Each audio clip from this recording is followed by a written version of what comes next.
ভুতুড়ে বাড়ি। সেদিন বিকালে রোহান, মিমি, সূর্য আর রিয়া তারা ঠিক করেছে তাদের স্কুলের গরমের ছুটিতে রিয়াদের গ্রামের বাড়িতে বেড়াতে যাবে। কিন্তু তারা কি জানতো এটাই তাদের ভয়ঙ্কর ছুটির দিন। তোর ব্যাগ গোছানো হলো? হ্যাঁ রিয়াদি, এবার চলো। তারা বেরিয়ে পড়ল পার্কের দিকে, যেখানে তাদের আসার কথা ছিল। সে সময় সূর্য বলল, এরা তো এখনো আসেনি। তুই ফোন করে দেখ না। রিয়া ফোন লাগালো, রোহান আর মিমিকে ডাকলো। তারা কিছুক্ষণের মধ্যেই চলে এলো আর তারা গ্রামের বাড়ির দিকে রওনা দিল।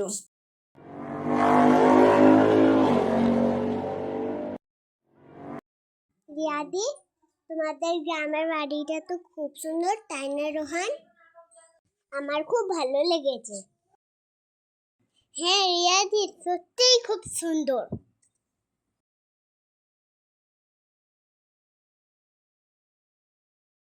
সত্যি তোমাদের ভালো লাগলো? তাহলে ভেতরে চলো। রোহান, মিমি, সূর্য আর রিয়া ভেতরের দিকে রওনা দিল। তার পরের পার্ট দেখার জন্য সাবস্ক্রাইব করো।